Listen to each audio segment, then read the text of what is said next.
Tupac Assassination, the podcast, rips the curtain away from the 30-year-old investigation of the murder of legendary rap artist Tupac Shakur through the eyes of director of the Tupac Assassination movies and the recent docuseries on Tubi, Tupac Cover-Up, Richard R.J. Bond. Each week, he and co-host Jeffrey Wilson, along with other co-hosts, will explore some facet of how these incredible and beloved documentaries were made, the pain, the healing, and most importantly, the people who were unafraid of telling their truth about what they knew to make that truth public.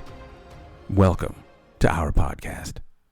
Hi, everybody. It's R.J. Bond, the director of the Tupac Assassination series. And yes, there were 3 of them. I'm also director of executive producer of the movie Last Man Standing, Nick Broomfield documentary, as well as the new 6-part docuseries on Tubi called Tupac Cover-Up. You need to check it out and see it. Along with me, as always, is Arnie. Say hello, Arnie. Hey, what's going on out there? Arnie is our favorite ex-Compton police officer that always gives us the truth and always gives us the down and dirty about what was happening during those times, along with a lot of relevant social commentary. Good to have you, Arnie. And as always, is Jeff. Say hello, Jeff. Greetings and salutations, fam. Yeah, so we got the gangs all here. Kind of excited because I got off the phone yesterday with Phil Carson, retired FBI agent who worked the Tupac and the Biggie cases for the feds. And he is not only a great guy, but just a great source of information with his investigation on those cases. And he brings just so much knowledge in that. And when we did the screening in New York for Cover-Up, he was a boss. He brought his whole clan, brought his whole family there, got up there and just laid it all out. And I talked to him yesterday.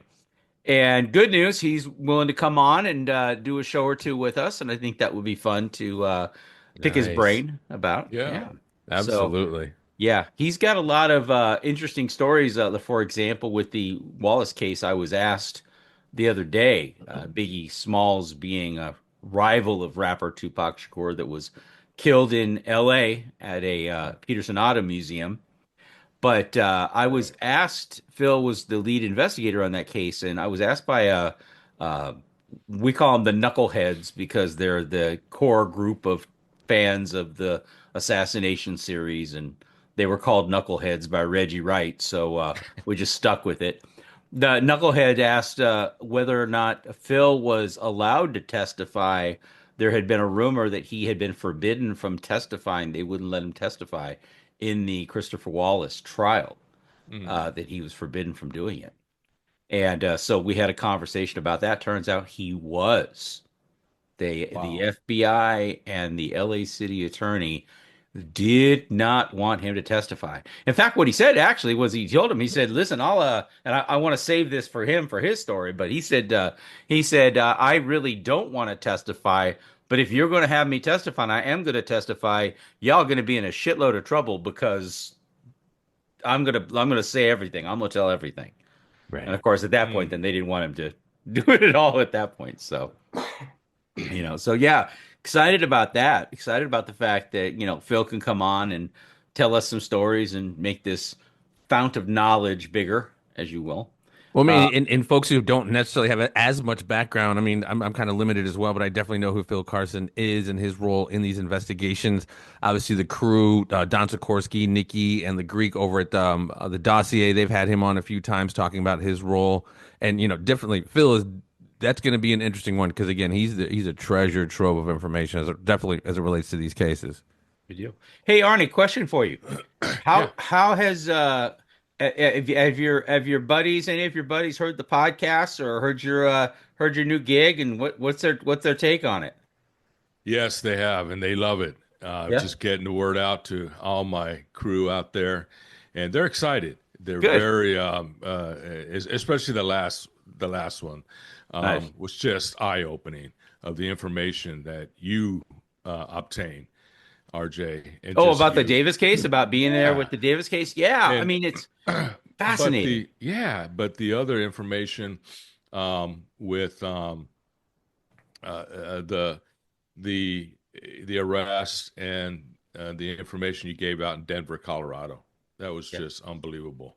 you know, and like I said, everything that this knucklehead touches turns into crap, you Yeah, know, yeah, and it's just they were amazed. I was amazed, you know, yeah. and I'm just so glad to stay away from that idiot, you know. Well, speaking of, kind of having the reverse Midas touch that everything he touches turns into shit.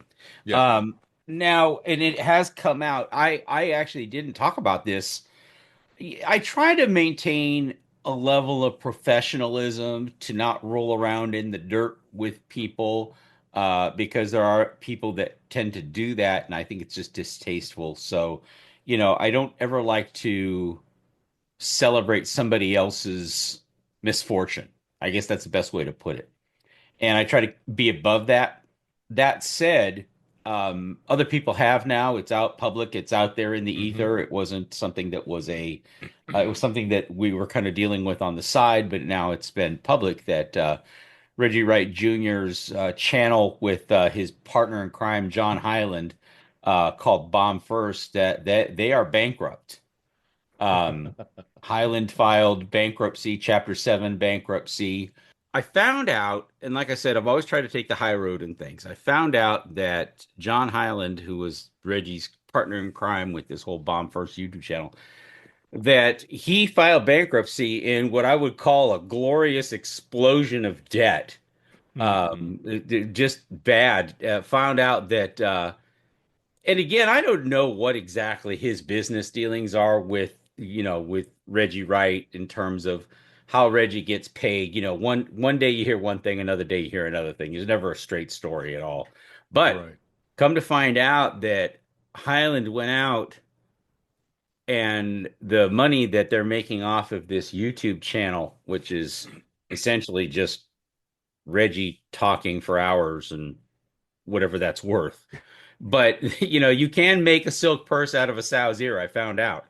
But he they were making revenue off of this and subscribers and all that, and so John Hyland went out and he got a not a loan, but it's the people that will advance you money and give you money, and if you sell them your revenue from YouTube. So if you have a channel that makes $3,000 a month on there, they go and they run the numbers and they say your channel's worth 36,000 a year. We're going to tie up your income for the next 3 years, but we'll advance you $75,000. We'll pay you 75 grand for your YouTube royalties. And you're expected to continue to keep making videos and keep doing all that.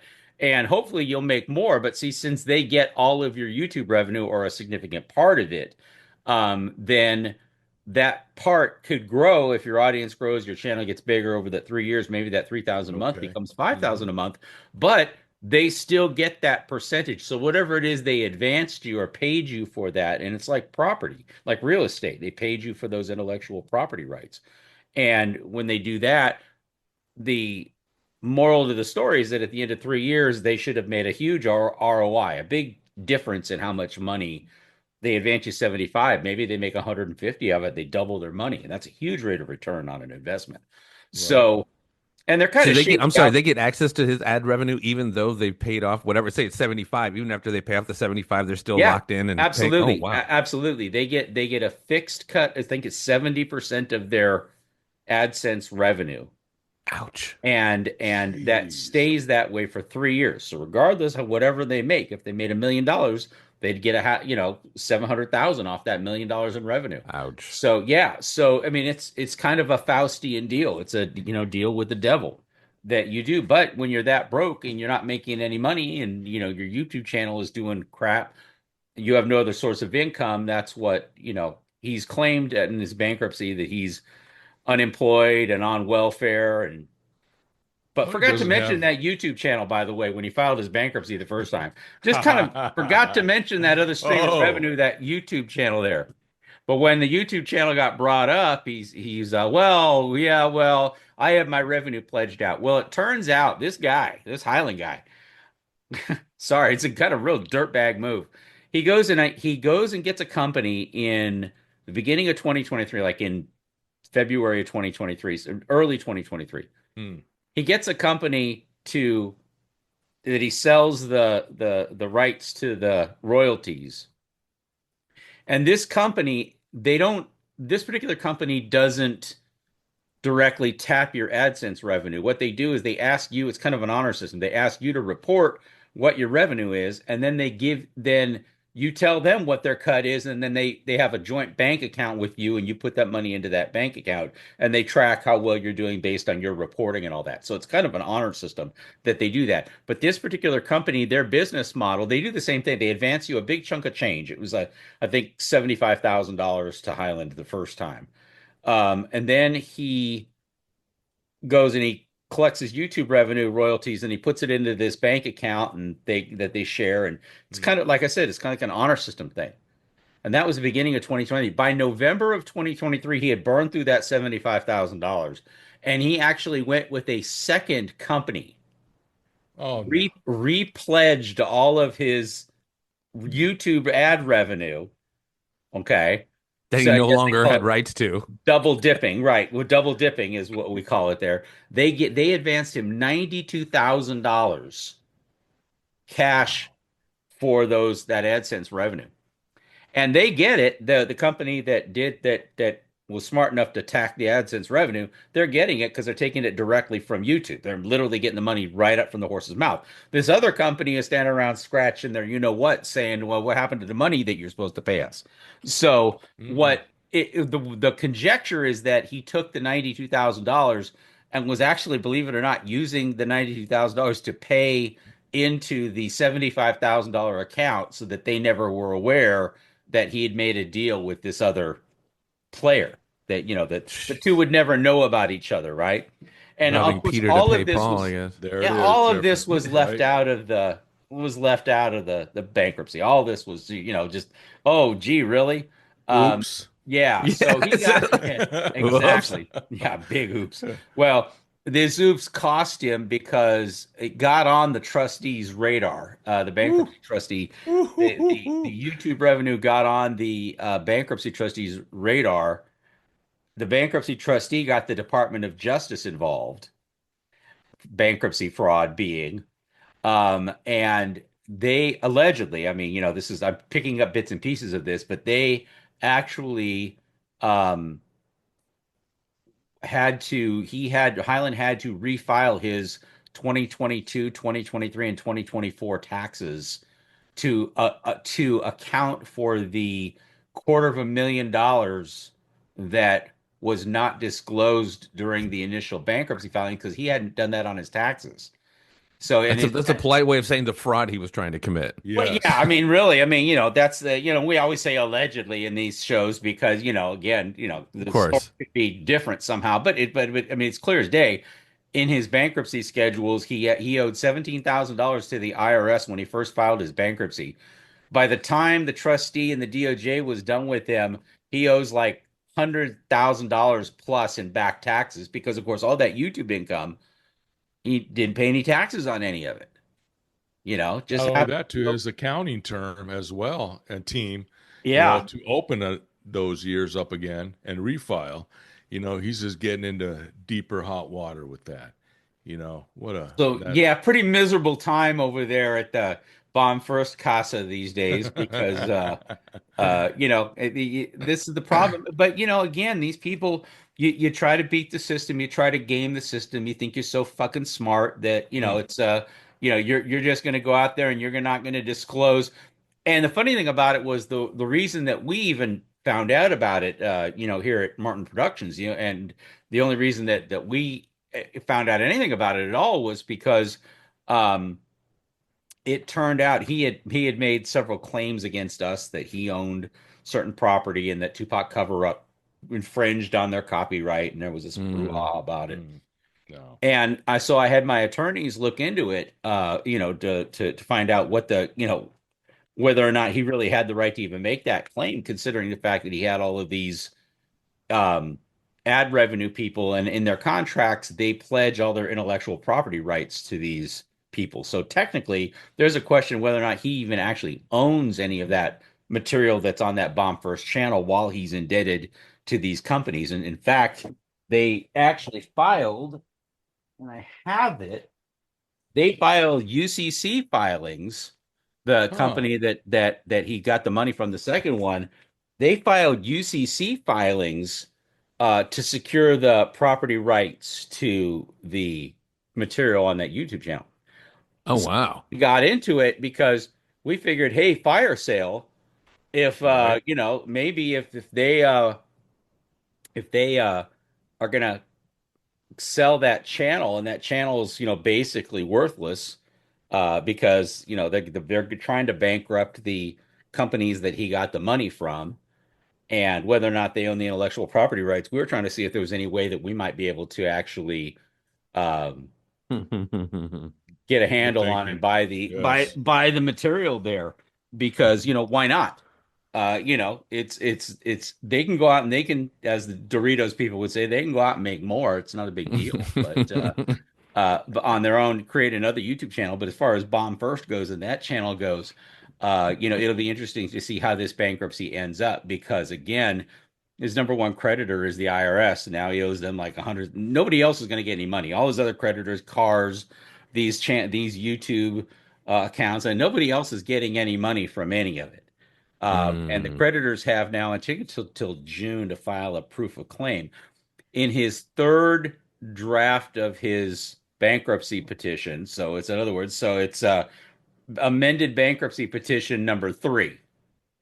In Wow. that, he listed Martin Productions as a creditor in his bankruptcy now, knowing that, well, we have pretty substantial claims against the good folks over at Bomb First as Martin Productions for getting in the middle of our Tubi release when we released last September.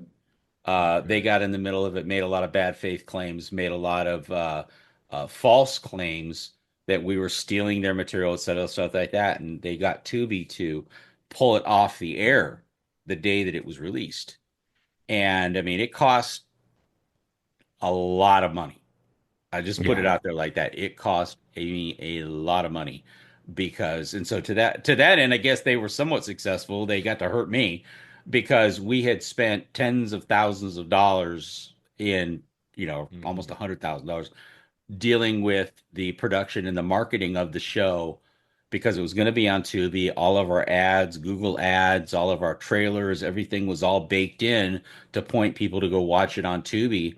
Tubi has it on for one day, and because of those clowns, they rip it down. They take it down, and so that left us in a hell of a lurch. And then it was more money after that to direct everybody to go watch it on another streamer called Zumo, which nobody ever heard of, but we needed it out there because we were doing a big press screening in November in New York that we had already paid for and dialed in and all that. So Yeah. it needed to be available publicly. So you had to point somebody to go see it. I mean, no good to do Right. a Right. press screening for a show that doesn't air anywhere. It's not on any streamers, right?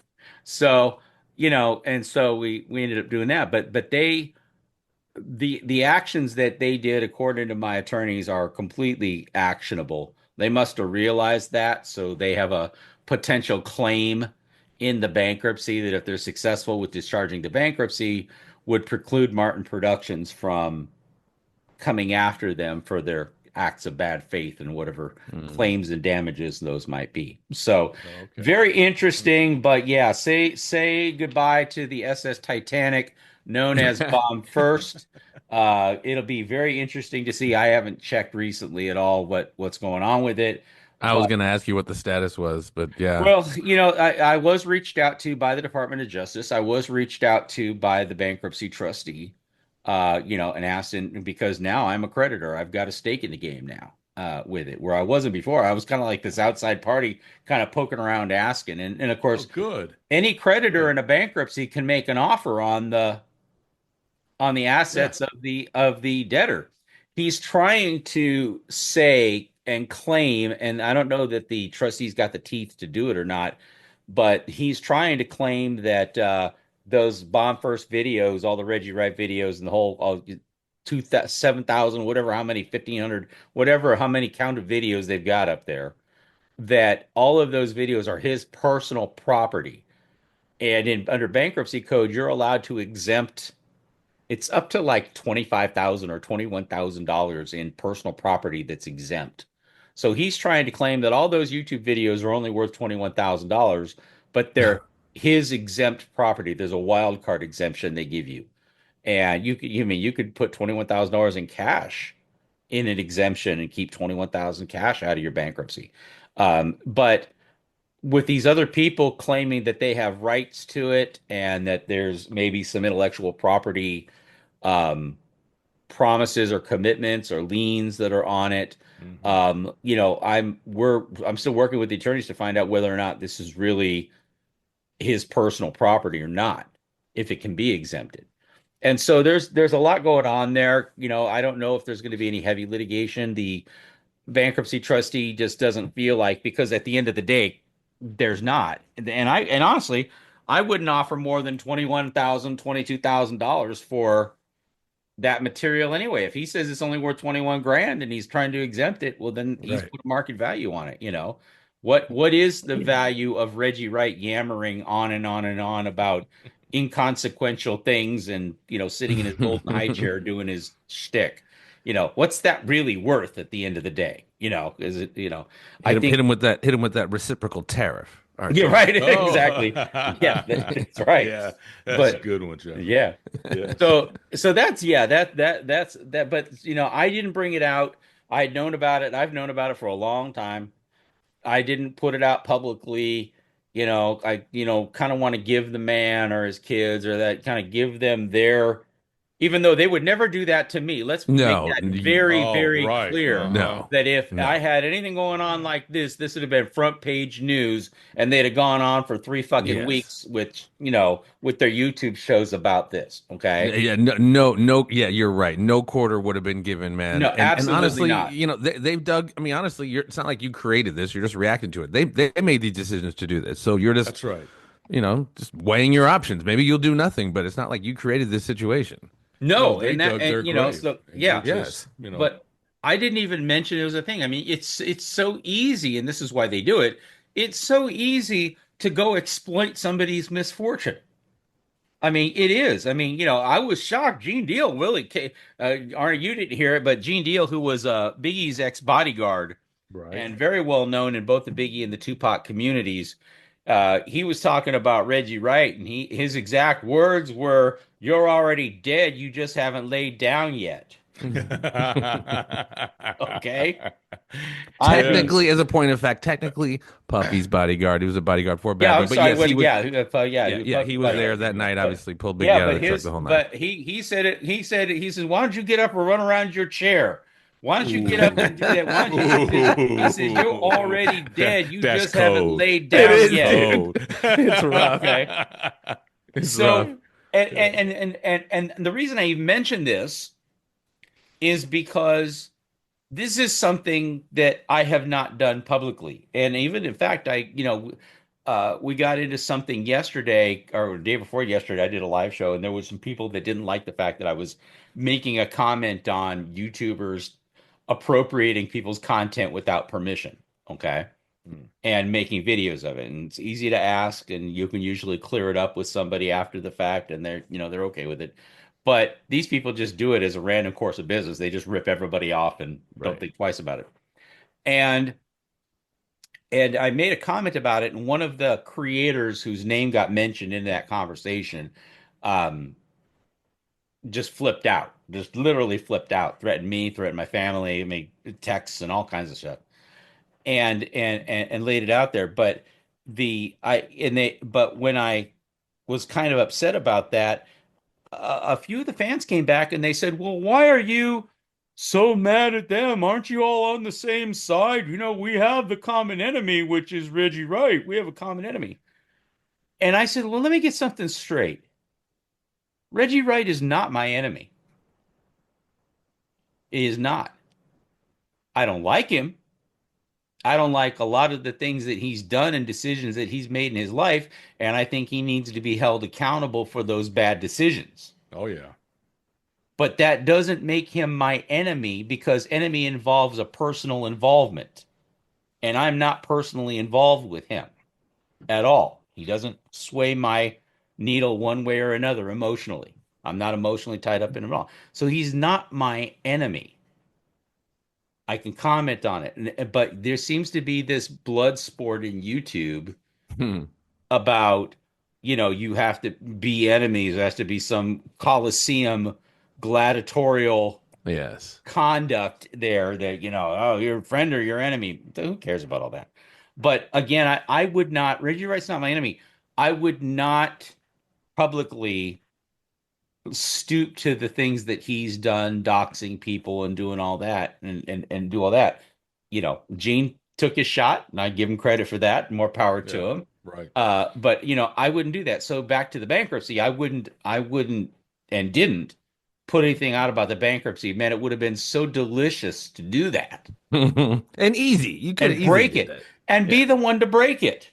Okay? Because you've known about Yeah. it and you Yes. kept it, to Months. yourself. Yeah, Months. Months. And now you come out with it, and But I can talk about it now. right. You were being kind. That's about it, Right. man. Well, no good deed goes unpunished, obviously. So, Mm. but that's for anybody who's want to know, that's the latest thing. The SS bomb first has hit an iceberg. It's going down quick. SS bomb It's first. going Mayday, down. mayday. SOS, fat women and children first.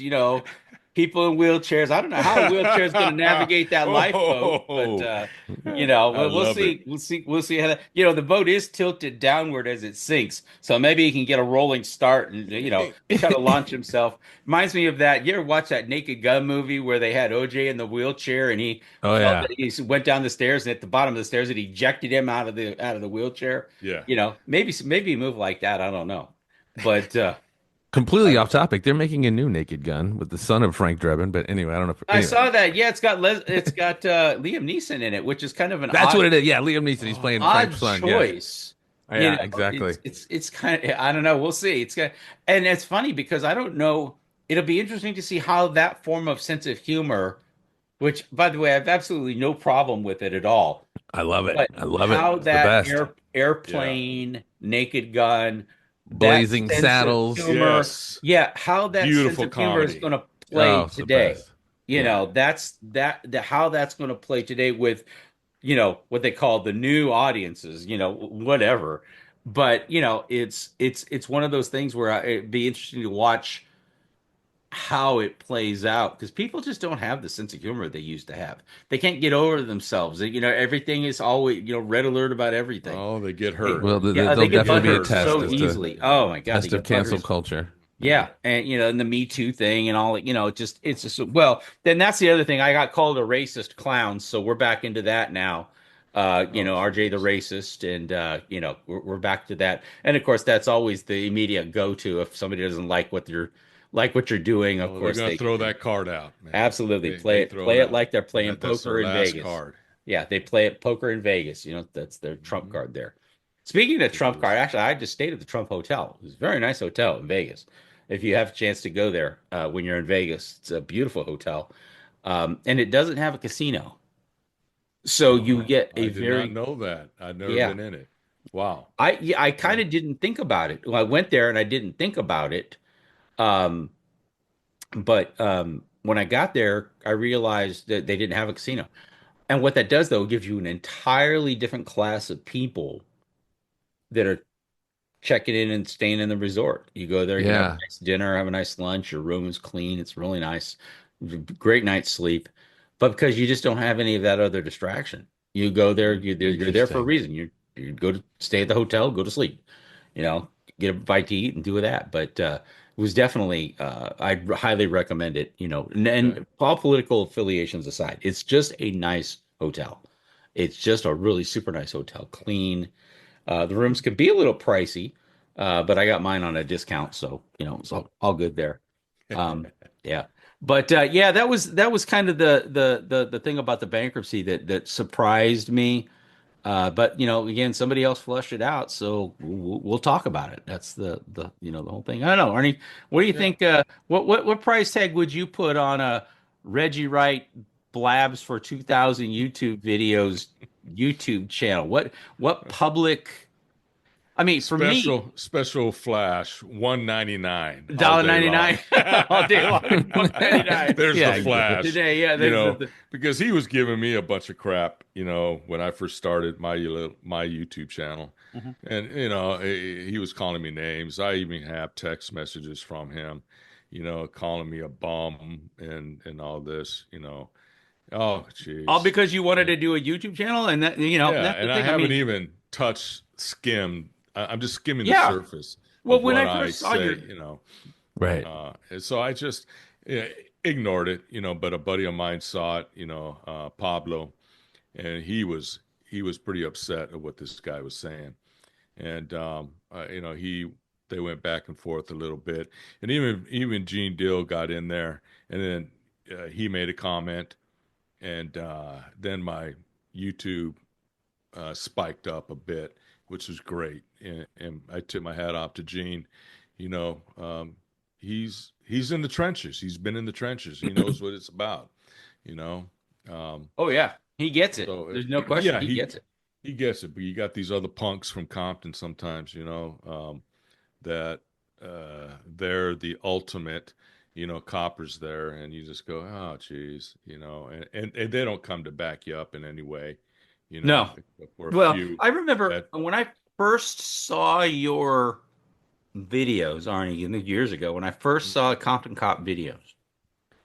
At first, I didn't know what to think. Honestly, I didn't know what to think because it was clear that the message you were putting out and the discussions you were having were very protective. Like, in other words, they were kind of, I want to say superficial, but they seemed to be like, there's a lot more to this. If you wanted to puncture it and drill down, there's a whole lot more Yeah. going on under the There surface. is. But you're basically Yeah. kind of in the lifeboat, kind of moving along on the water and talking to your buddies about it, and sitting in the fishing boat talking about how deep the lake is. And that was and so I saw that, and then of course later on, as many people did, everybody thought, of course, these are the people that aren't afraid to dox people. They're not afraid to, call Tubi and lie about things and say things that aren't true. That perhaps they had done something or either threatened you or done something to get you to not put the videos out. And it's funny because we talked about it, and that wasn't even anywhere near the truth. I mean, talk about that. I mean, when you dropped off, Well, you it, tell me you just had other things to do. I did. I had a move to do, and just things got in the way. But in the very beginning, I just wanted to get my story out there, Hmm. like I've told you so many Yeah. times, RJ. And but as I interviewed other partners of mine, they had stories, and we just went with those. Um, and guys have been telling me, man, when are you going to drop the bomb, man? When are you going to really Hmm. tell the story? Yeah. And it's coming. I just want to prep it, and get it right, you Mhm. know. And the city of Compton, back then, it was corrupt. It was just a terrible place, you know, uh, No for evidence of a lot of that. coppers. Oh yeah, Got no They evidence of just that shut it down for anywhere. no reason because they're Yeah, doing no such a great evidence of job. that you anywhere. know, and it's just, Mayor goes the to time has jail. come now where, I'm like a partner of mine had told me one time over the phone, I'm going to let the cat out of the bag. All Yeah. right, well, it's going to happen. I remember being there when riding with Junie in the middle of the night and pulling up to Suge Knight's um, house there in Ma Piru, and they're talking about Death Row Records and stuff like that. It was just at the birthing stage, Hmm. you know, and What year are you talking about, Arnie? I'm a year guy. I'm a big chronology guy. What year are we oh talking? yeah, let me see here. I want to say about 90, 91 Hmm. Okay. at the latest, around that area. Um, and you know, Suge Knight coming up to the door, to my car door, and hey man, when are you gonna come work for us, man? And Junie had to tell him, no man, Arnie ain't working for you, man. And we ain't, Arnie's an L square, man. He's a 7L square. He just don't roll that way, you know. Hmm. And that's when it hit me. I go, man, there's some crooked people around here, man. You know, Yeah. I just Oh. want to go to narcotics, work in dope, and get the Yep. dope off the street, man. That was my gig, but And this uh is 91, 92. Yeah, I mean, this is forget yeah. about it as we got into the late mid 90s, 93, Right. I mean, this 94, is obviously what. 95, this is crazy. I mean, we're talking about I mean, that a lot of that stuff didn't even really with Compton disbanding. I think they disbanded the police department 2001, 2002. I mean, it was About, yeah, a good time later, almost a decade later. yeah, And you you know, know, and it's just it's an amazing story. We did cover it a lot when we did Battle for Compton. We did a yeah, lot on like, burning down the schools and, burning down the firehouses and, finding pallets of radios, stored in another location. And, it was the well was very deep in the corruption area there. There was no doubt in my mind about that. correct. So I'm Well, glad you and what got I out of always it in find one piece. interesting, you just talk Arnie and how corrupt it was. Hmm. You talk about 1991. I mean, this happens, I think, everywhere in a lot of police It precincts or does. whatever. Not to say all Yeah. cops are bad, but anyway. And I don't mean to overlap No, they're Compton not. with. They're not. And I don't mean to overlap what Compton was doing with LAPD, but when we hear like all of these stories of your Max, your Perez, your all of this, man, and Rampart, this is just what we know about. And I think the level of corruption of the shit we don't even fucking know about is has to be. You're talking 9091. I don't know. I'm just saying. I think Well, this stuff was going on it for a was. It long was time, going and on. we're only scratching the surface of what we know about. I'm sorry. I'm Well, rambling. it's Well, like that. when I first went into Narcos, they had a whole turnover of detectives down there. They took out everybody except for one Wow. person, and then they all kicked them out. Then I come in, How do you and get how do you get kicked out of a corrupt police department? How bad do you have well, to they got be? kicked out of the unit, Oh, okay. okay, to go back to patrol Oh, or okay. I to got it. Okay. Because I upstairs was to thinking, how detectives. bad do you Yeah. have to be kicked out of a corrupt police Oh department? man, How bad you corrupt? know. Not corrupt Is that enough. like the super corrupt department? I mean, Yeah. they got have a whole new level of badges there, dude. Oh. Well, that's the eh, thing. I mean, it's crazy to me mhm. to see that. I mean, there's still remnants from it. I mean, somebody asked me, it was funny because somebody asked me about exactly that. They said, do you think LAPD is ever going to try to retry the Biggie case or reinvestigate the Biggie case? What stopped them from doing that?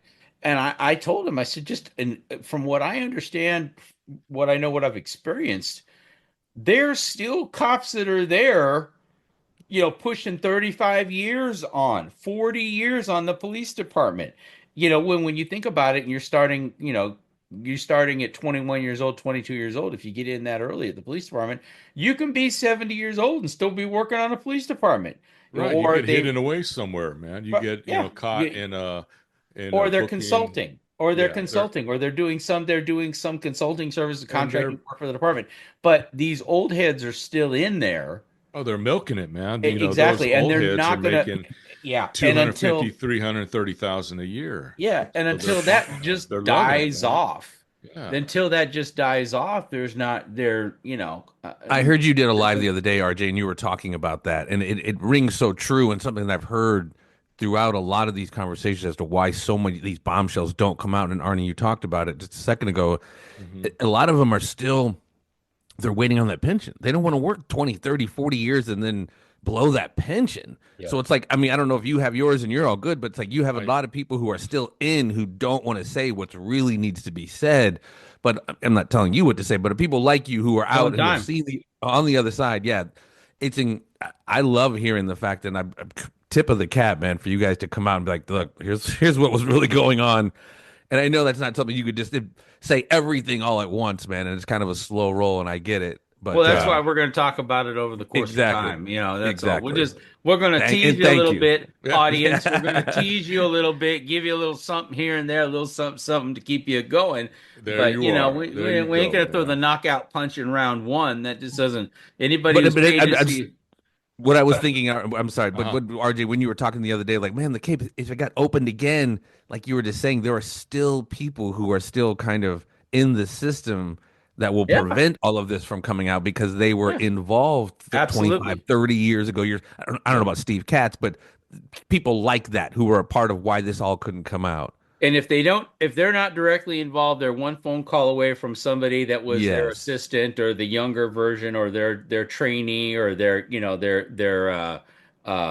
boot, that somebody that was close to them and can actually exert a lot of influence because while Yes. they were the boot back when this detective was a big robbery homicide guy, he may be retired, but he can call that boot, who himself is now a big shot robbery homicide guy, and can very easily make the call, hey, make this go away, or we think it's not in Yeah. everybody's best interest for this to happen one way or another. Yeah. So, Mhm. yeah, I mean, we'll see, Well, but I I still think that's a one major quick one thing. quick insert. I just want to tell you. Yeah. A couple of weeks ago, I was down in Southern California, and I went down to Compton and did a recording with a partner of mine and my other buddy.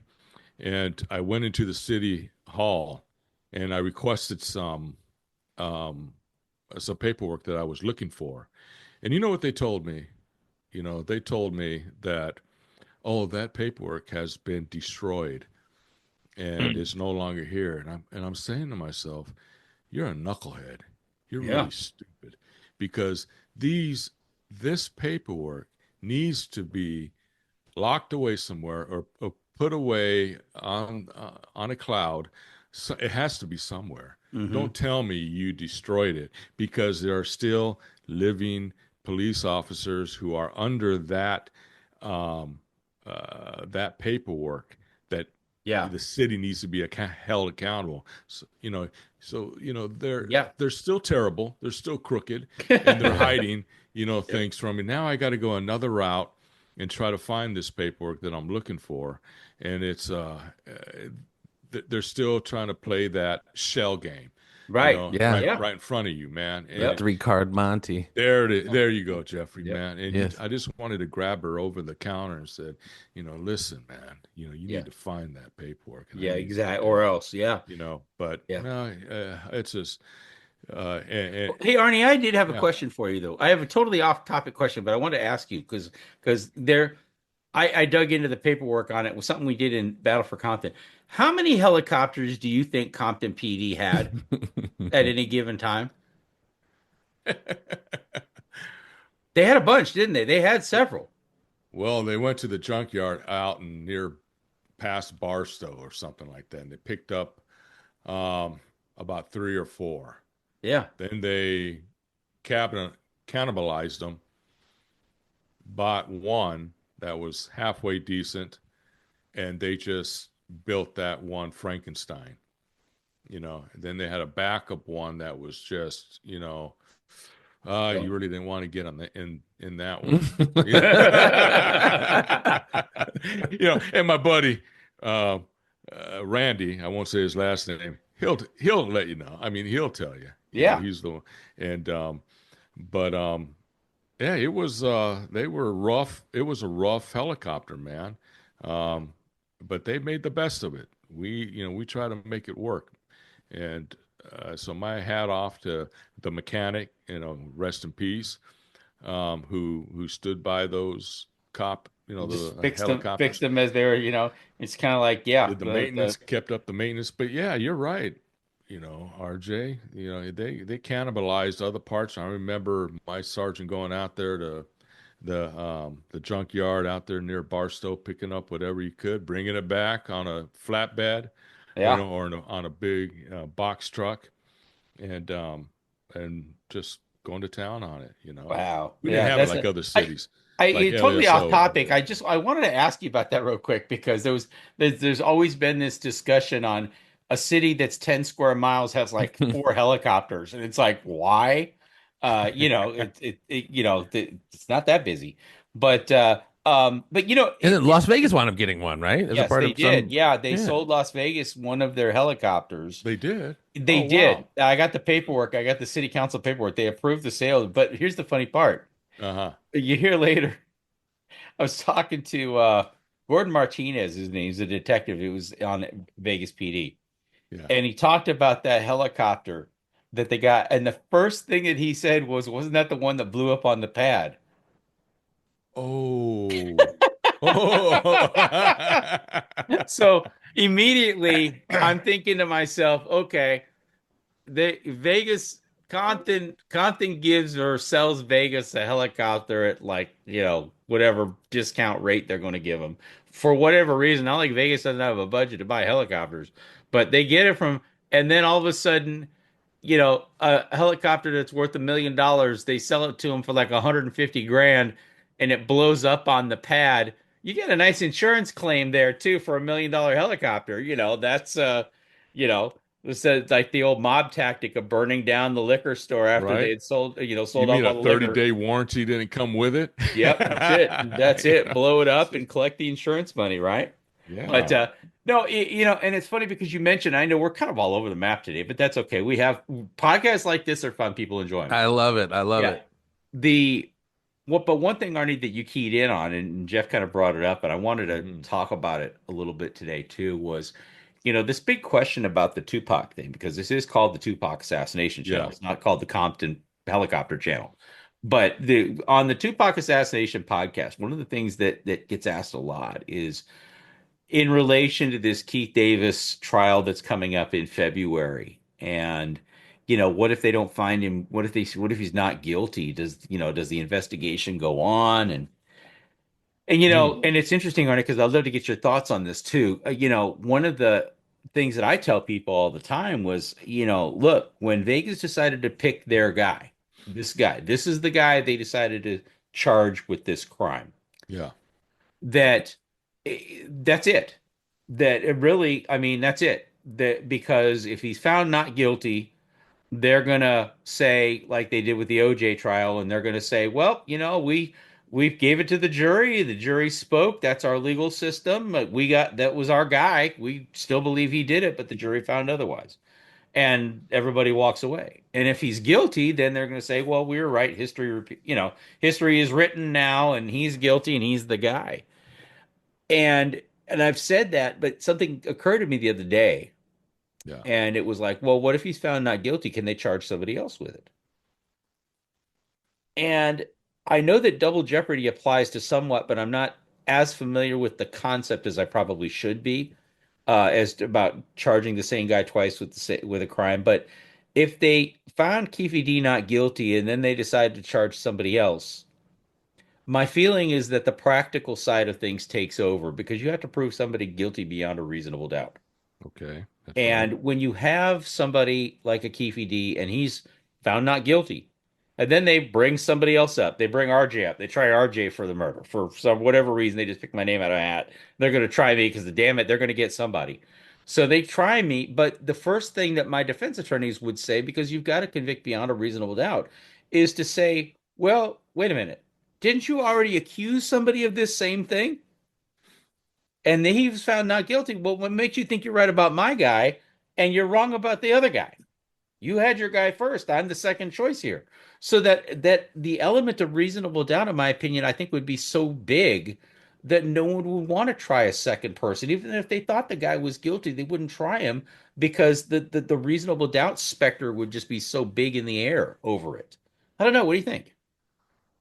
Well, I think the best thing for them to do if they do come across other evidence that's presented to them, they should just drop all the charges and go on to where that avenue, that road is taking them. Yeah. There's you see Yeah, they Keefe could do that. D's, They don't yeah, have to process it all the they way to don't have convict. to, proceed with it, and but the thing is that you're seeing Keefe D sitting there in front of the judge and his head down, and he's just, hey man, I'm going to take it, I'm going to do what's up. But then if you look beyond him, you see the knuckleheads standing behind him Hmm. are the ones that are, yeah, he's going Hmm. down for it, Yeah. hoping it does happen. And I don't know the evidence. I've never seen it. I don't keep up with it, but uh that's what they're hoping for. Yeah. Hey man, and I'm hoping, maybe they do find other evidence that Hmm. leads them down another road down the correct road to say, Yeah. hey, Yep. this is the man, this is whoever. We're going to drop charges on him. We're hooking and booking this dude, Yeah. and we're going for it. Well, You know. and I think that, again, people ask me all the time, well, what do you think happened and what do you think and why don't they pay attention to this or that, the other? And I mean, I've tried to say as many times as I can that when you have these cases, but I think one of the things that bothers me the most about this is that, and I've said this to a lot of people who ask, well, what do you think about the crime? What do you think about who happened? Do you think Kevin Gaines did it? What about the confession letter? There's been, a lot of different avenues and stories, theories Hmm. about what could have happened. And my opinion on it has always been, well, none of those will have a chance to breathe. Every one of these are little fires that have no oxygen. Right. And but the one that's taking up all the oxygen is this Orlando Anderson did it, Keith Davis did it. The narrative, as we call it in Tupac cover up, we call it, the narrative. That the narrative has consumed so much space and so much oxygen that until that's actually crushed one way or another, none of these other theories can be examined correctly. Right. Right. They're Oh, just they're too much to you, compete with. The right. noise has to be brought down before anything else can be heard. You got a little voice, and then this big voice, and you really can't look at, did Kevin Gaines do it? I mean, I put it out there all the time and say, well, Right. if it's a simple revenge motive, Orlando Anderson got beat up in a casino and he was mad enough to go get a gun against 25 armed guys, and it's the Custer's last stand at the Alamo or whatever. It's I know I've just mixed my metaphors there, but that's okay. Custer wasn't at the Alamo for all you historians out there, but whether you be Custer's Last Stand or the Alamo or whatever, where it's this Butch Cassidy the Sundance Kid where they got one gun against 25 banditos. Yeah, Well, the OK if you're gonna Corral, you believe know. that whole the okay crowd, if you're gonna believe that nonsense that you know Orlando Anderson's best option was for Keefe D to go grab a single gun and they drive to Club 662 where there's 25 armed guys and 14 cops there that are armed and they're going to stand there with a gun laying in wait for Suge Knight and Tupac to show up. You're the dumbest person that ever walked the planet. Either it's Yeah. not true or you're the dumbest person that Yeah. ever walked the planet. So, but beyond that, I mean, they have to get past this narrative that's out there that says these things before anything like it. Like I said, Orlando Anderson's revenge narrative, he gets beat up, he decides to go grab a gun and runs around looking for Tupac and Suge, I guess.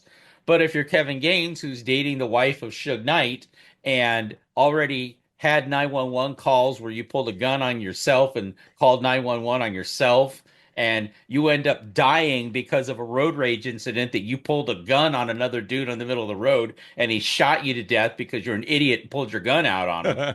You know, you got Hmm. this guy and you're saying, oh, wait a minute. He was allegedly attacked by Suge Knight for hooking up with Suge Knight's wife, Sharitha. He was beat up for that. He was stripped out, left to go to the middle of the desert. If you're Ooh. going to believe that Orlando Anderson had this simple revenge plot that he got dusted up in a casino, what about the guy who gets beat up and left out in the middle of the desert, who also happens to be a hothead cop with a gun?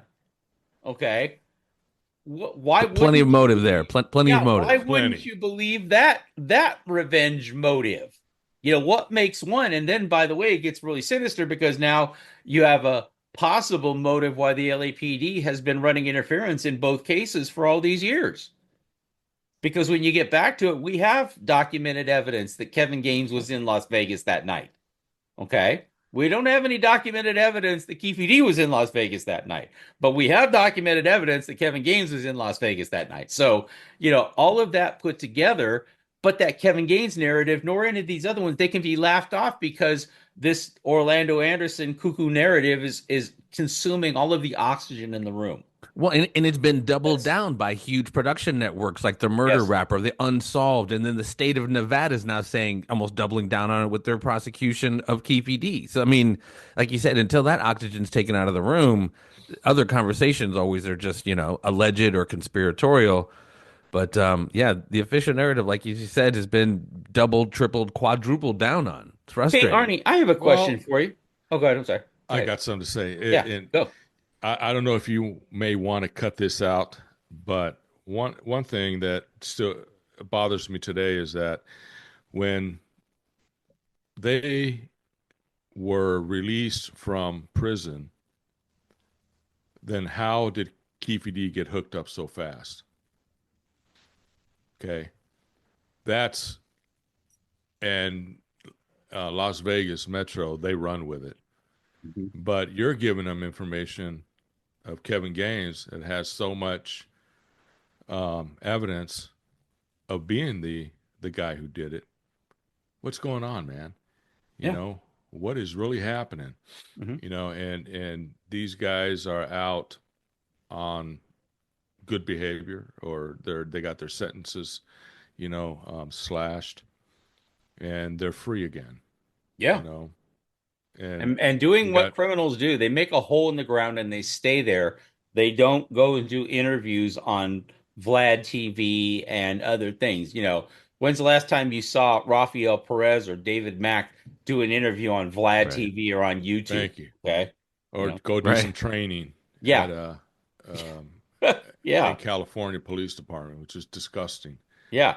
I'm just amazed by Yeah, that's a shit show all by itself. Yeah, you know that's that Jeffrey, that's that Reggie Jr., Reggie Sr. went up to some police department up in I saw that. I saw Northern that. I saw California, that. and they're okay. Yeah. trying to give a lecture on. I mean, like Right. what it must have been bargain day at the interview place, because Seriously. it's like you go. Both convicted felons at this I point could just giving a Yes, lecture. yes, if it's interviews oh my if inter goodness. yeah, okay, I got it for you. If interviews were objects or were objects for sale, these guys had to have been at the back of the grocery store. You ever seen them couple of bins that sit there where you got the shit that's expired by like 2 weeks and they're just trying to sell it on that back shelf, or Yes, it's got the yes. apricot, apricot hazelnut jelly that nobody wants to buy, and it's out there. And so they slashed the price down to like 25 cents a Oh can. yeah. Hmm. They're hoping that somebody might come in and actually buy that shit, but even though nobody's interested in it, it's sit at the back of the grocery store. Well, if Hell no. interviews were groceries, those guys would be the ones on the back of the shelf for sure. Who cares what they have to say? But apparently this police department thought it was a great idea to expose all these young rookies to That. yeah, That. exactly. It's I'm thinking. I'm thinking. Godfather almost. Whoever that chief is, he Hmm. owes. He owes Reggie Senior possibly. Like, Ah, hey man, I've done all this stuff, maybe, but hey, I need you're the head yeah, of my PR maybe right now, man. I need a maybe little it's their shine northern some their light on northern me. connection. Could be the northern connection of things. I don't know. Who knows? But Who knows? We're speculating here, of we course. yes, that's what we do, and we do a great job of speculating too, I might say. Hey Arnie, hmm um, we found out last week that the lead detective on the Tupac Shakur case is now being paid as a paid consultant. He retired right after Keefe D got arrested, and he is now being paid by the Clark County prosecutor as a contractor. And by the way, he's also a witness in the case too. By the way, but he is being paid by Clark County prosecution wow. to listen to all of the jail cell phone calls that Keefe D makes and all of his video visits and looking for something that might help them with their extremely weak case. But this guy, this Mogg guy, Clifford Mogg is his name, he went from being the lead investigator in this case to, and which would make him a witness, because if they're going to arrest him and he's going to be the arresting investigator on it, how is it that he can also be a paid consultant for the prosecution? Doesn't that taint his credibility as an objective witness if he quits the police Conflict of interest, department? like a champ. Yeah. I 100%.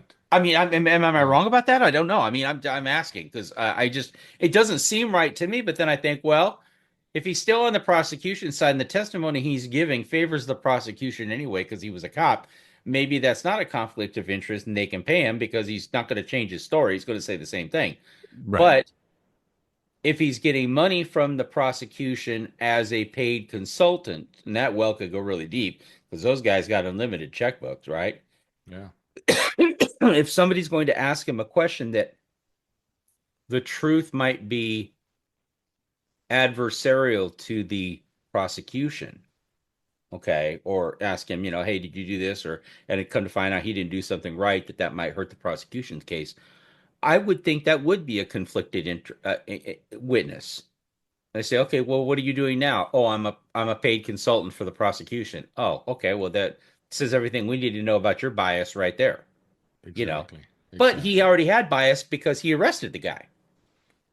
It's just I just was wondering what your guys' initial thought was on that, whether or not that would be perceived by a jury as a conflict of interest that you've got witnesses for the prosecution now being paid by the prosecution. I think it It doesn't is. sound right. It No. doesn't, and it's a great opportunity for the defense to come back on that, I would you know. think. Yeah, Yeah. and I hope they do wake up on it. I mean, um, but and man, it just amazes me to see this guy's gonna get some sweet milk, for Yeah. a while from Clark County, and Yeah. some sweet milk from his retirement, Yep. and doing it both ways, you know. Um, Hmm.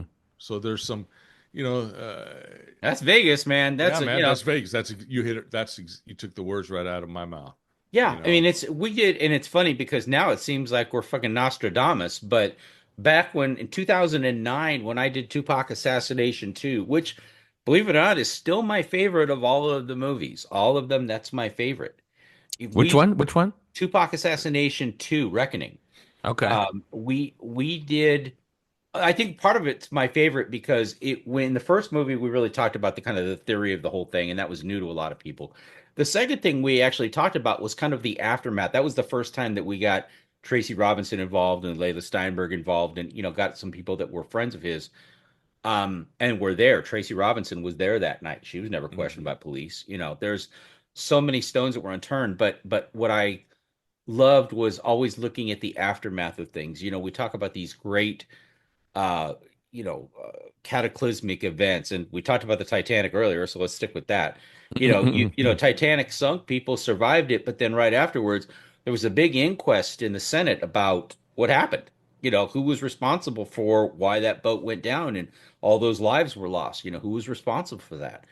And so there's always kind of an aftermath. There's always kind of a fallout from a big event like that. And so we were able to actually go back and really talk about that. And I think it was the most emotional of all of the assassination movies. That was the most emotional because we interviewed so many people like his aunt, Glow, who had, and for people who haven't seen it, Glow was Tupac's aunt.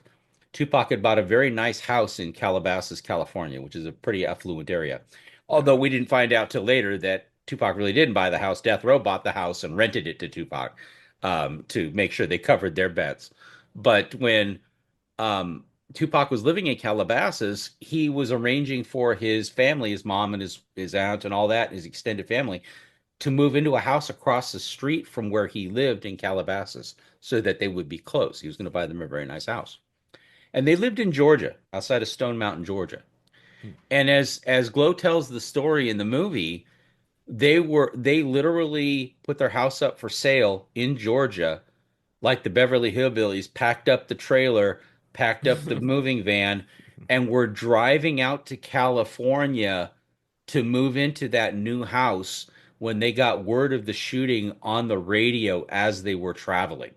Wow. Could you Shut imagine up. how devastating that Oh would my be? gosh. That they heard that he hadn't died yet, but they Right. had heard that he had been shot. And they were halfway across the United States, driving across the United States from Georgia to California, and they were halfway across the United States and they got that news halfway there. That could have been the longest trip for me. That would have been the longest trip where every 'Cause, minute yeah, was that like was, an hour. Yeah. after the Bruce Seldon fight, that was late night. I mean, wherever you were in Yeah. the US, that was late night. And she got called and she said that, and they were traveling all hours of the night and, in the morning and all that. But she said that they would pull over every half hour or so, call to the hospital, because they didn't know if he was going to die when. But Jeez. ultimately, all of that was that journey, and then to find out that you just sold your house and you packed everything up with this, how Mm. exciting that must have been for them to think about that future where they're going from Georgia to Calabasas, this beautiful mansion, and all these things happened, and to watch it literally fall apart as you're on the road traveling there, Oh, all because of one act. Unbelievable. And so we really dug into that. If you get a chance to watch it, Assassination 2, I it, am it, watching it it tonight, yeah, RJ. That's yeah. heavy, man. I've seen it it already, is. but now that you say that, Yeah, it is. It talks about the toll that it took on people that you don't hear from. You hear from all the people that were, up to the shooting, and people, the outlaws, and they've talked too much and stuff like that. But when you get to his real friends and his family, and how that 1 week changed all of their lives. It wasn't just his life, changed everybody's lives. And but I like that. But the other part of Reckoning that was so much fun was, we dig into Vegas. We dig into the mayor of Vegas. We dig into the uh Arnie. They had a Friends of the Las Vegas. Yeah, that's right. It is. Yeah, the clown car rolls up, and you're just waiting for the big shoes to come out. Yeah. Um, true story.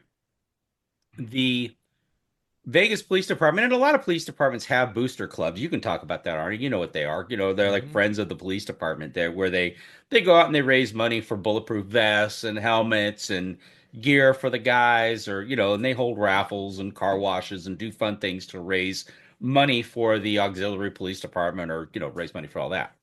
And that's they're called like a booster club for police departments. And did Compton have one of those? I'm sure. It was crack for Compton, or was it the shut the fuck up. Yeah, really, man. What other so they said homeboy? a special crack sale going on this Yeah. street corner, 9 to 4 today. All proceeds benefit the Friends of the Compton Police Department. There you Man, go. Done. back in the day when I was working narco, I didn't look like one of those cops to go ask for money like that, He man. didn't even So run they Right, had the away. pretty right. I boys saw that there, picture of you. you know. I'd be scared to And fucking death. I saw that picture of you, dude. You yeah, were tough. yeah, I wouldn't know. I wouldn't fuck with you. yeah, But so, no. Well, yeah, so at any rate, though, Vegas had one of those yeah, booster they did, clubs huh? where it's called Oh Friends man, of the Las Vegas Metropolitan Police Department. And the wow. fella that ran that organization to raise money for the cops was a certain attorney by the name of George Kalisis. Oh, I heard of him. Yeah, yeah. George Hmm. Kalisis was the attorney that was working with Reggie Wright over at Club 662 That's right. to get That's right. Death Row a nightclub license, and was all tied up with Suge Knight and with Reggie Wright. Yep. And he's the attorney who earlier that day they supposedly had a security meeting where they said Yep. don't carry any weapons. That Yes. day Yes. they say don't they That's say it the supposedly was a don't carry any weapons at the club. Allegedly, that's the same George Kalisis, that same Yes, guy who allegedly, happens to yes. also be the guy who's raising money for the police department. So go Ay, ay, imagine ay. that. He's got his hand in one side with the crooked guys, and he's got his hand in the other side being the. So if you're the guy who's running Playing the both Friends of the sides, both Vegas sides. Police Department, and you're doing all these favors for cops, in fact, you're the one raising money for the cops.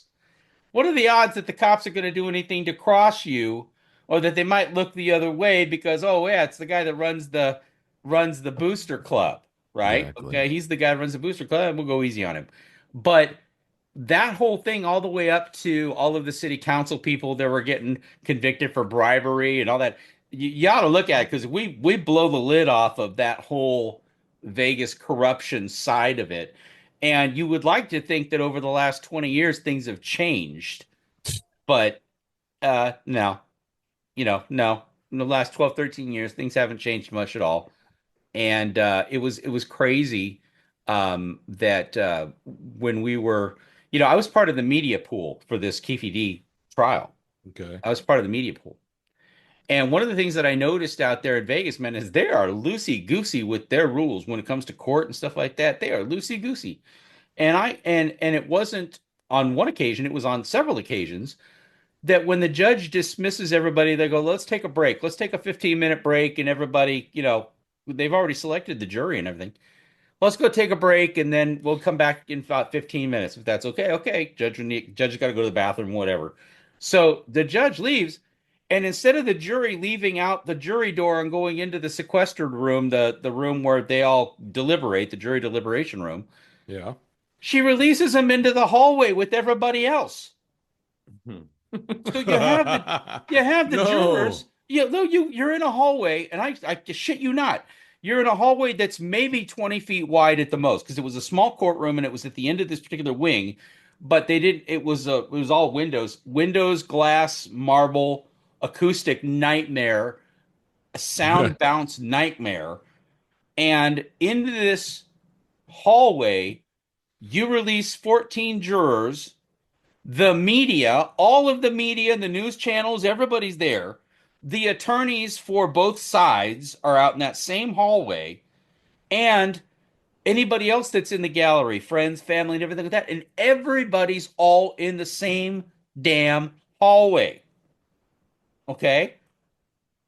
Got news for you. Voices carry. Hmm. Okay. The jury is standing there and they wear these little blue, they have this little blue thing goes in their pocket, a little pin. It says, "Hi, I'm a juror." And it's like, okay, that's your juror badge. Okay, good, we get that.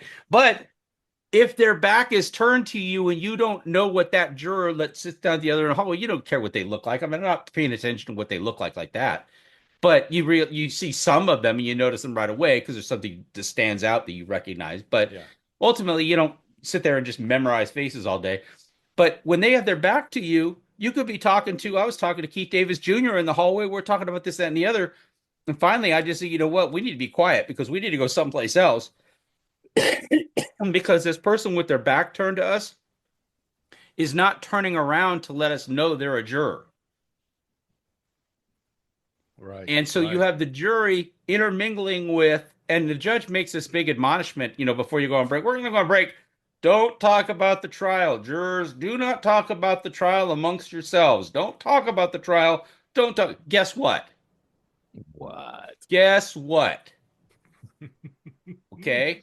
Guess what? And I guess I could probably say it now because it's been already confirmed. And I'm signing an affidavit to that effect. It's already been Mhm. confirmed that I heard the jurors talking about the case out in the hallway. Okay. I heard it myself. Not supposed to be doing that. And I let the marshal know that there were jurors discussing the case out in the hallway. You know what the marshal said to me? Mm. Oh, go talk to the attorneys. Oh no. That's what he said. What Wow. should have happened was that marshal should have stopped everything dead in its tracks and said, okay, you're telling me you heard the jury talking about the case. Do you know which jury members were talking about the case? Yes, I do. Come with me. Take me straight to the judge. Stop everything, Your Honor. This man says that that jury was talking about the case out in the hallway amongst themselves. You admonish them not to do that. This man witnessed it. What say you, Mr. Bond, who's now suddenly the guy thrown in the middle of the whole fucking thing? But what say you? And I would have said, hey, I heard this guy talking about it. And he said this and he said that. And he said that to these two over here. And they were talking. And if you need the video of the hallway where I'm walking by where the guy's talking, you can replay that. You got videotape on all those halls. Right. But I heard him talking about it. Oh, jeez. So he didn't stop anything. He just told me to go talk to the thing. Now, as a member of the media, and I can tell you it's kind of funny. Carl Arnold, who was the attorney for Keefe D Jr., okay, Did you notify him of this? Just I not to couldn't, interrupt. but I'm going to tell Okay. you why, and it's kind of Okay. funny. It worked out, but it's kind of funny because we've long since resolved these issues. But Carl didn't like me very much because he heard one of the phone calls that Vegas police had recorded on my chats with Keefe D, and I was pretty critical about Carl, and I actually think he did a great job in this trial, and I told him so. But I was critical of him on the phone, and he heard my criticality on that recorded call that was given to him by DiGiacomo and the Clark County guys forwarded him all those phone calls, and he heard me being particularly not nice about my Yeah. critique of him, and he didn't like it. And so he was mad at me that day when I walked up to him and he's like, "Oh, he gave me that sign like I don't want to talk to you." And so even if I had wanted to talk to him, he wasn't in the mood to hear me. So if I had approached the bench and say, "Hey, Mr. Arnold, I need to talk to you," he probably wouldn't have talked to me anyway, which is kind of funny. But more importantly, and the reason, and I know he's a fair guy, he probably would have if I had been adamant about it. And if I had been towing a marshal along with me and said, "I need to talk to you," he definitely would have talked to me. But that's not how it went down. The guy told me to go talk to the attorneys. They were already arguing in front of the judge because I had come in with media. You're a little bit late. You can be a little bit late in and out. And I was already there and I had informed him, but they were already up in front of the judge doing their business. I felt uncomfortable interrupting, but it brought up a good point that another one of the people in the media was talking to me about it. He said, "Yeah, well, what attorney do you talk to? He's not your attorney. You're the media. What attorney do you notify?" And that's why it builds a stronger case that that marshal should have stopped everything and say, "Well, you're media. You're supposed to be neutral in this. If you heard something, it's my responsibility as a mandatory reporter or, my obligation to the court, an officer of the court, that if somebody's breaking protocols and doing things against that shouldn't be done, I should bring that to the judge's attention." And that cat did not do that. So there wasn't an opportunity for me to do that. Now, because of that, and fortunately, we were able to, Mr. Arnold was able to actually kind of act on that. That that's getting some traction now. But the Wow. reality is that um, they play it very fast and loose in Nevada. I honestly would have thought you notifying the local magistrate or whatever the constable at that, Yes, the whoever that guy was. constable, Yeah. officer, I've heard something I Hey, should not hear. like literally in this confined space. Hey, sir, they're, ma'am, they could have been whatever. These guys are doing what they're not supposed to be doing. They're sitting here having a conversation, outside of the courtroom. Let's tighten it up. Tighten it up. Yeah. Well, I mean, that's the sad part about it now. I think that there's going to be some I think there's going to be some downstream impact from this because I have advised the attorneys as to what happened, what went down. I'm filling out, signing an affidavit to that effect.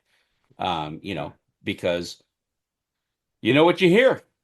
Hmm. You know what you hear. Whether or not you think the guy's guilty, innocent, whatever the case might be, you can't have jurors out there in the middle of the hallway talking about the case with the attorney standing around, with the media standing around, because Not in you a never murder know who's case. going to hear No. you, you know. Right. But to me, it was just another example of, well, that's Vegas for you. That's why not? We have, and by the way, that's the thing about it. At lunchtime, the judge sent the jury to the deliberation room. Okay. So we know that there's a place for them to go. It wasn't like you Hmm. had to release them out the hallway because Clark County couldn't afford to build a deliberation room for the jury. Okay. So, but in the afternoon, they don't send them back to that deliberation room. They go down a hallway and Oh, go mingle with the people. they're escorted out in another exit um, from the courtroom Generally, building. that's what I've always come to Yeah, believe. and Generally speaking, and when you're in trial, the jury is usually put out through that side door where they disappear off into wherever they disappear and off to, wherever juries go. they wait until it's clear, Yeah. from anybody to bother them. Yeah. I've seen it many a times, and wow, that's Yeah, just that's ridiculous. that was the atmosphere. It was crazy like that. That they just let them hang out like that. Many and a few Hmm. times, because my voice carries. I have this little pipsqueak No, voice. I really? have a little bitty tiny whiny voice that nobody ever pays any attention to. And when I get excited about something, the walls fucking rumble. Well, And especially so those kind of rooms. It's like courthouse, not courthouse, but that yes, kind of it's like that area, the marble marble floors, floors. Like, yeah, Marvel. it's very glass echoey, without a windows. doubt. Yeah, no Yeah. no padding of any kind whatsoever. It's a It's giant. not a recording No, studio. exactly. It is not. It is an echo chamber. And but what was even weirder about it was that you're going in as the media and you're talking about stuff and you go into the bathroom and there could be a juror, in the stall. Yeah, yeah. So you really have to kind of mind yourself to like what your situation is. Now, do I care if a jury hears what I have to say? If they're going to put the jury in the same bathroom as me, why am I restrained from talking about anything? That's freedom of speech. The judge doesn't have venue over me, to tell me to be quiet and not say something about it. You need to have Okay. sequestered urinals, Right. Exactly. sequestered facilities. Well, I will tell you this, and maybe we'll end this conversation on this note because it's an interesting one. I'm not going to say who,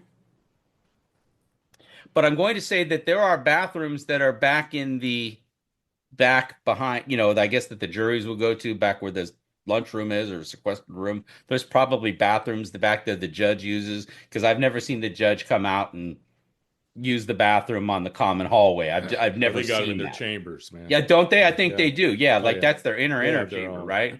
Yeah. That's the inner, the inner sanctum. Yeah. But okay, so certain members of the place there have they wear lavalier microphones so that they can when they talk, it's amplified in the courtroom and it's recorded on the courtroom recorders, and so they wear these wireless mics, right?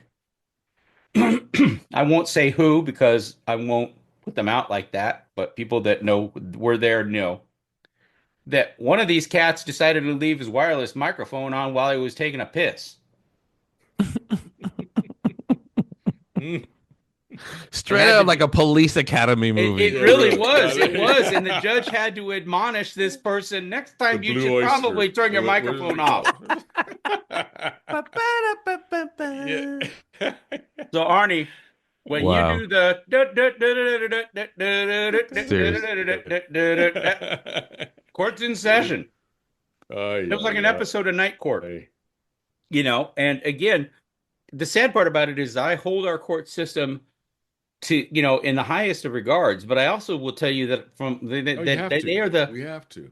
Yes. they're also the slowest, most inefficient, most time wasting event or process I've ever seen. They spend more time just standing around waiting for the judge, or they're waiting for this, or they're waiting for that. And something that in a meeting, in a business meeting, you would normally get done in about 25 minutes, it take a full day to do. Because as you've seen, Arnie, you've been there. Hmm. The attorneys are waiting around for something. Well, this guy, we forgot to go get the defendant from the jail. Oh, well, bring him up. Oh, Yeah, he okay. wasn't brought over in the bus. 45 He'll be minutes in the later. Yeah, afternoon. 45 minutes Yeah. later, there's where everybody's still It's standing around Yeah. waiting, you know. like production, Arnie. You know production. Hurry up and wait. You got to Yeah. justify your Dude, existence. There That it take is. 12 it hours, was it was It, the craziest experience. I right. mean, I cannot imagine. I guess it's going to be a bigger courtroom. I cannot imagine for the trial, for the murder trial, what they're going to do as it pertains to these uh, the media, the jury, how they're going to handle all that. I just as backwards as it is. I mean, they there's nothing about their process there that's efficient at all. And the good news is I already have my press pass for it because when you get permission for to be in one of the hearings, unless they revoke it for some reason, and I'm kind of halfway expecting them to, but the definitely when possible. when you get approval from the judge on the case, generally speaking, that permission lasts, so you don't have to do it before every hearing. You don't have to refile over and over again. It says that you're with the trial or you're with the case until the end. So, so yeah, I've got media credentials to go. Now And you said the court date is set for a year. yeah, End of the February. year, right? Yeah, February. February next year. Yeah. So a lot of time, I think that there has to be this case here, this battery case, which is, like I said, is I posted all of the footage, all of the trial footage, including all of the exhibits and the videotape and all that. I put it all up on YouTube so that way people could see for themselves what really happened. Despite what spin the prosecution may have put on it for one reason or another. Here's how it really went down. This was it. This is all it went. And that reminds me, speaking of YouTube, I have an announcement to make. And Uh-oh. yes, Arnie, I have an Drum roll. announcement to make. Yep, here it is. And it's going to involve you, Jeff. It's going to involve you. It's going to involve everybody because as the captain of a certain ship, the USS Tupac Assassination, I want to avoid that iceberg and not do the sinking thing. Mhm. I've made a decision to stop broadcasting on YouTube as a platform. I may every once in a real blue moon put a video up there or something. But as far as how we're going to handle the live streams, as you know, I do live streams. I get on with the knuckleheads and we do live streams. And how we do the podcast and how we do that, I'm going to be going to the Patreon platform to start doing our live shows. We'll have the copies of the podcast up there, the video versions of the podcast we're going to put up there. Patreon is a platform, and they're getting better and better. That is used to be kind of a sponsored platform where you'd have to have a membership and pay a certain amount of money, and it's all Mhm. behind a paywall, and you could see these things. But now they have free memberships, so anybody can just sign up for it and be part of the gang.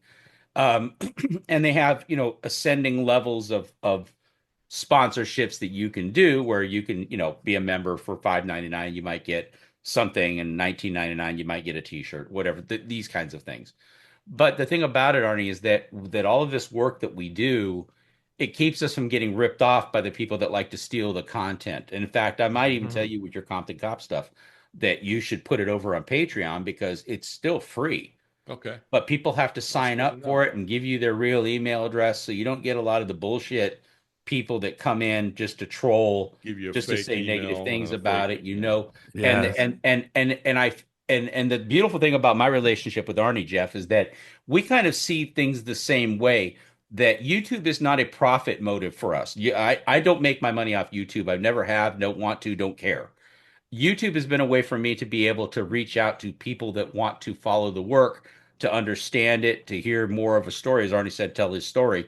But more importantly, there's people that if you can answer a question, somebody's really got a legitimate question about something, you answer their question, it may lead you down a whole different route of the investigation. You just never know where your next lead's going Absolutely. to come from. I learned that from Russ Poole. Hmm. But because YouTube is not a profit motive for me, the fact I've got 4,000 subscribers and somebody else might have 75,000 subscribers, none of that matters to me because that's not why I'm doing it. I'm not in the business of Right. YouTube.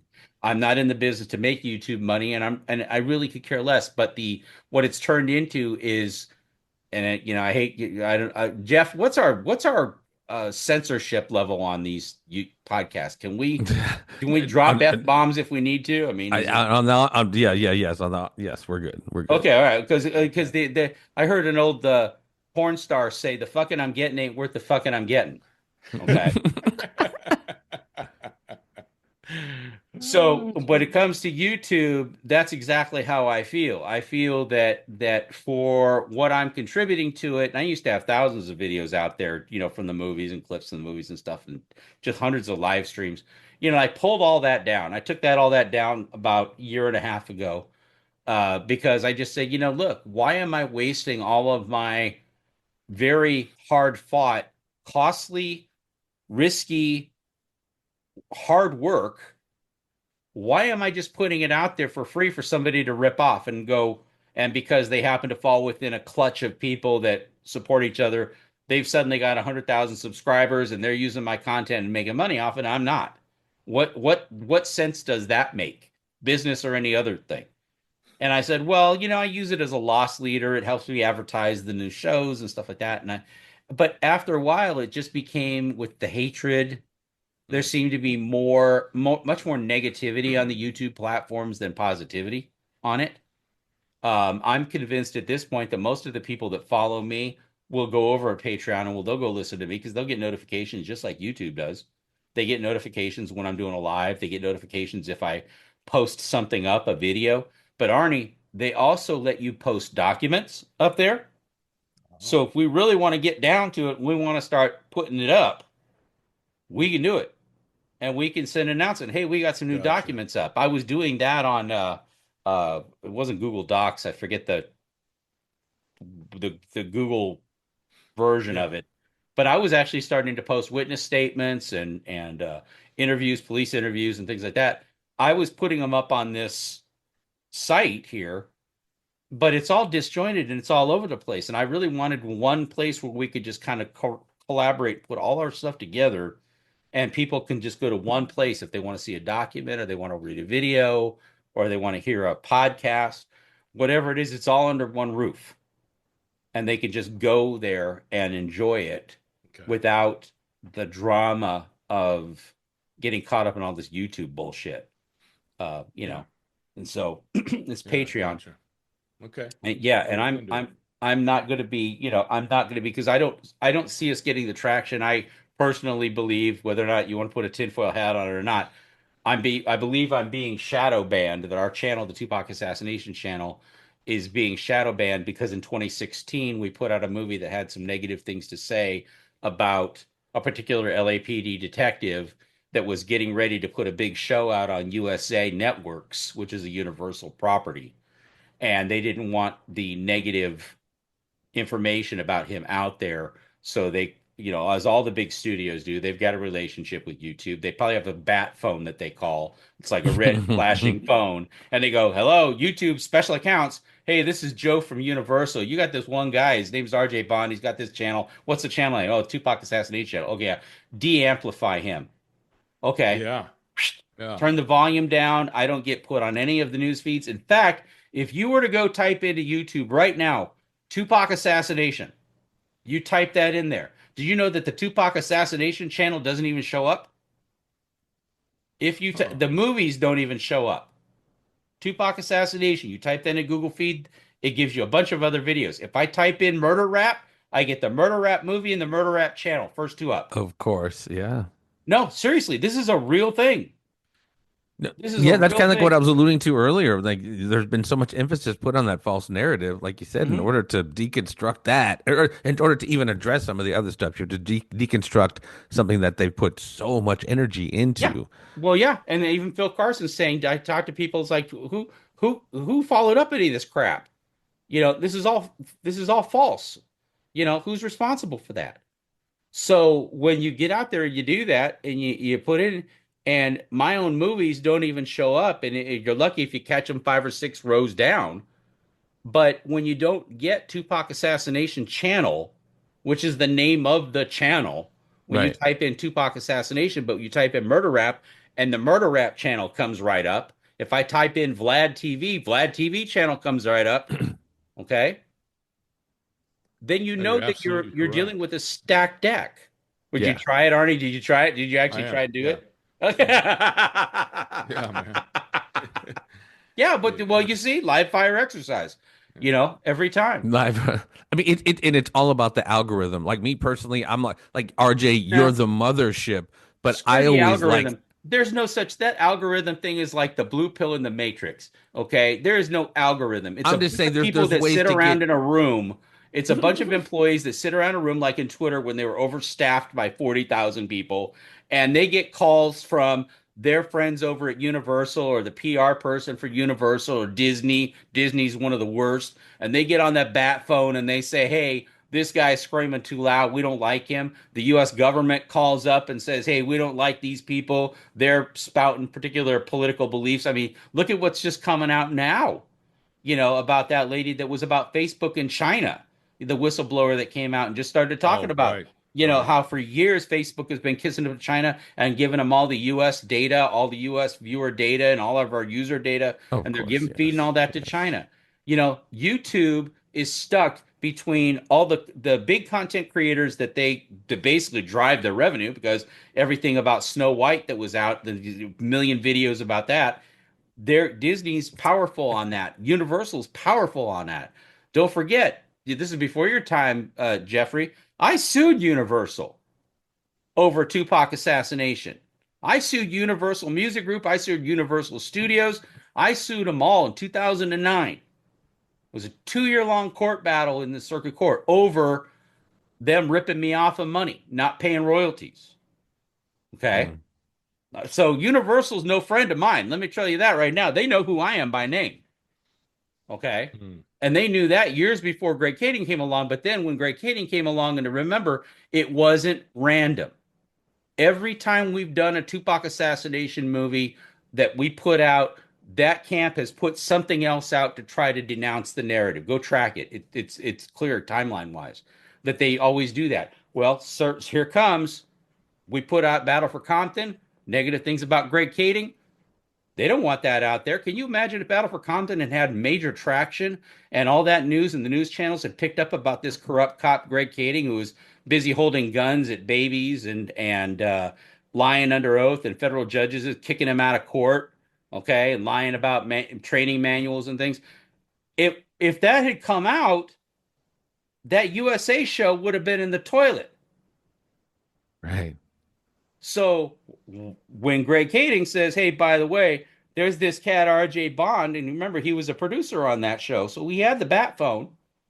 He calls up the upline at Universal Distribution, their PR people, and they go, "Hey, just want to let you know, there's this cat out there named R.J. Bond, and he's got this channel on YouTube, and he put this movie out, and he had negative things to say about us." And they, "Oh, really?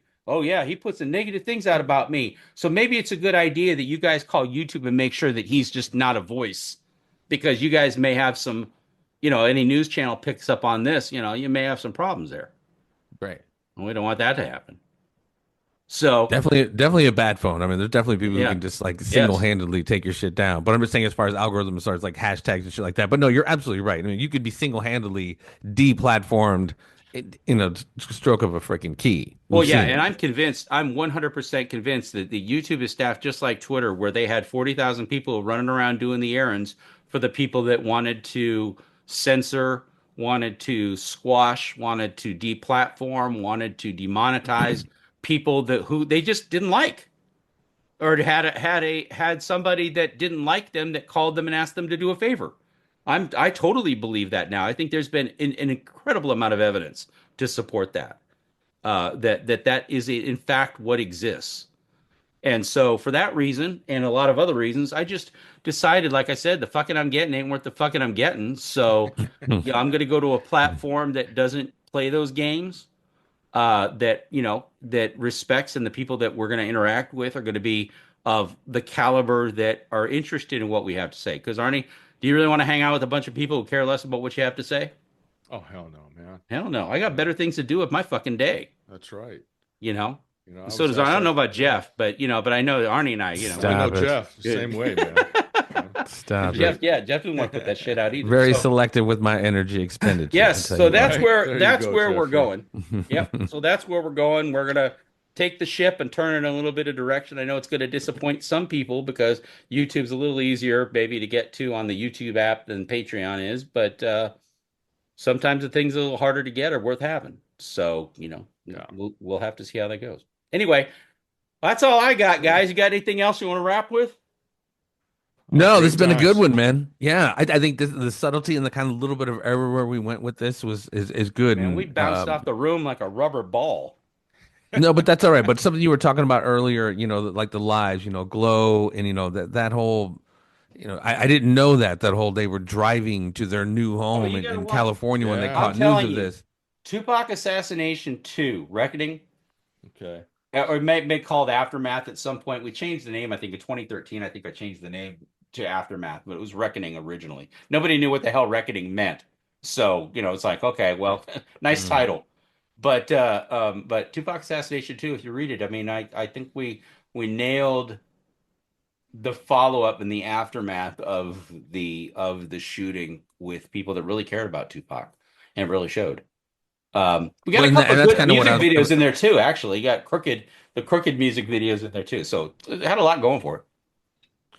In the intro to this Got it. show, I mean, we talk about the lives that have been affected, not just, the people who love Tupac, the people who, who worked with RJ to shape a lot of the series, the documentaries, Frank Alexander, Russell Poole.